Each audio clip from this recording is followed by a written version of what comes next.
and Coach Pierce had talked about how, it's kind of done with talking, let's start doing.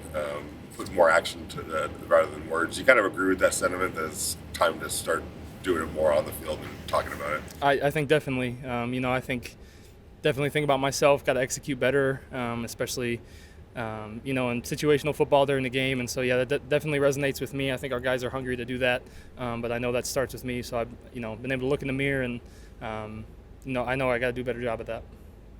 I'm sure there was a lot of self-scouting this past week. What was your biggest takeaway, both team-wise and I guess also individually? Yeah, I think, well, like I said, I think it's just executing. I think we've played some good teams over the last 4 games and have been in every game up until the end. And so, we know we have the talent in the locker room to do it. It's going to take practicing hard, executing well in practice, giving ourselves confidence to go out on Sunday and play well. When you look at the film, can you see that it was just a couple plays here or there? I think you can, and I think in the NFL, that's not unique to us. That's how it is anywhere. Everybody's good. Everyone has good players, great coaching, and so it takes a tremendous amount of detail, attention to detail, and trying to lock in on every play. And so, yeah, like you said, it's a few plays that we know we can fix, and so we've been trying to address that and do the best we can to fix it. He was pretty complimentary of the last film of you. Earlier today he said he felt like you gave the team a chance to win every step of the way. When you look back on that last game, I'm sure you always see things you want to fix, but did you kind of see some things that you felt like you've come a long ways in the last few weeks? I think there's always good and bad in every game. I think especially when you're in the middle of the season and especially when you don't win the game, I think what kind of stands out is the plays that were missed. And so, I definitely think there were some good plays. But I think I have a lot to work on still, and so that's what I'm trying to focus on this last stretch of the season is trying to cut down on those mistakes and mental errors, whatever it might be, as much as I can. What jumps out when you watch the Vikings on film, the defense? Yeah, obviously they're going to bring a lot of pressure. They do a lot of different things defensively. A defense that is going to try to throw a lot of stuff at you. And obviously I know I'm a rookie, and so they're going to do those types of things to me. And so I'm just trying to prepare as best as possible. I think, the coaches are doing a great job of preparing us, putting in a great game plan. And I'm confident in myself and our guys to go out and execute. Is there one key thing as far as picking up blitzes, like one thing you've noticed in your short time that kind of stands out at this level from college? I think it's not just one thing. I think because it's a team game, it takes everybody, and so it starts with me, trying to declare what defense we're going against, where the Mike linebacker is, all those things, and so trying our best to get on the same page with everybody. And so I know I have a lot of responsibility in that to do my job well, and so I take that seriously, and I care about doing the right thing, and I think the guys around me feel the same way. And so it's a team sport. That's why I play it. That's why I love it, and so it takes everybody. You talked about how your relationship with Jimmy is kind of an older brother, younger brother thing. It doesn't always go that way, when there's a changing in the guard. How much do you appreciate what he's been able to, or how he's handled it and how he's handled it with you? Yeah, I think, like you said, he's one of the chillest guys I've ever met, really, just the super easy guy to talk to. We had stuff in common, both being from kind of the same area, and so it's been fun to see our relationship grow. And like you said, he's been, even today at practice, cheering me on, encouraging me, supporting me, and so him and Brian both have been huge in my development, and it really makes coming to work fun. They've taught me a lot, but also have been super supportive. Aidan, can you talk a little bit about how important Jacoby Myers is to the offense? Yeah, I think Jacoby is one of those guys that doesn't say much and just goes out and does his job. Jacoby is one of the guys I've been most impressed with since I've been in the NFL.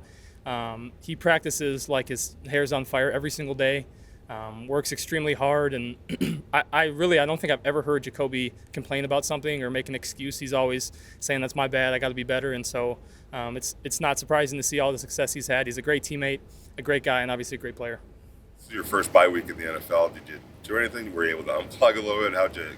What'd you end up doing? Yeah, me and my wife took a little trip. We went up actually by where Andre James is from, up in Utah, and so it's fun to be up there. Dre was telling me about some restaurants and stuff that I missed that I will have to go back and check out. But it was fun to get away from it a little bit and recharge. Do you watch the games on Sunday? Do you watch all the games, or not really? A few of them. Yeah, I went to church for the first time in a while, which was cool. And then I watched a few games, hung out with some family and friends. So it was good. It was a good week off.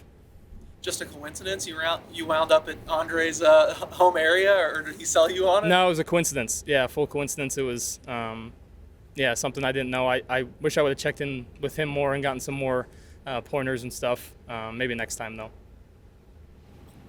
Thank you. Thank you, guys. Yep. Davante, AP had talked today about how, done with talking, got to start doing, and with 5 games left, that's sort of the message here. Is that something that you agree with, Rick? I mean, yeah, we don't really got time to talk at this point. It got to be all about action, and I mean, I kind of been saying that the whole year too. It's been the same.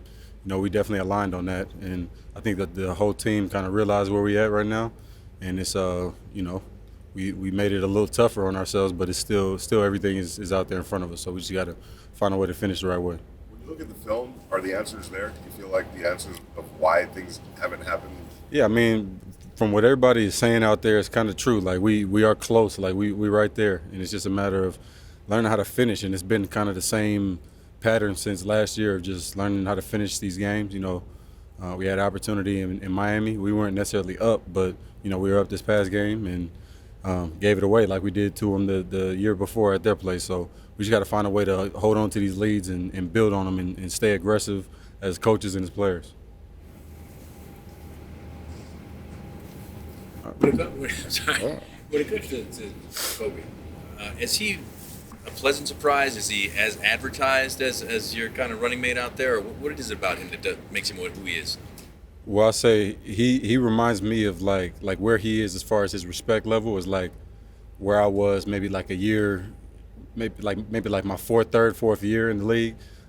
People knew about it, and it was more of what people would come and say after the games, and like the feedback that I get from other players after the game from about Jacoby, or later on in the week, like they'll say certain things like, I didn't know 16 was like that, and I tell them the same thing, like he's kind of like the best kept secret, and we gotta display it more, obviously give everybody more opportunities, but he's one of those sneaky players. Like as far as all the receivers that I've been around in my career that I got to play with, I say he's up there amongst the guys that like really never covered. Like his spatial awareness and ability to put his own savvy on different routes is special, and it's something that you don't just see. It's something that people definitely work.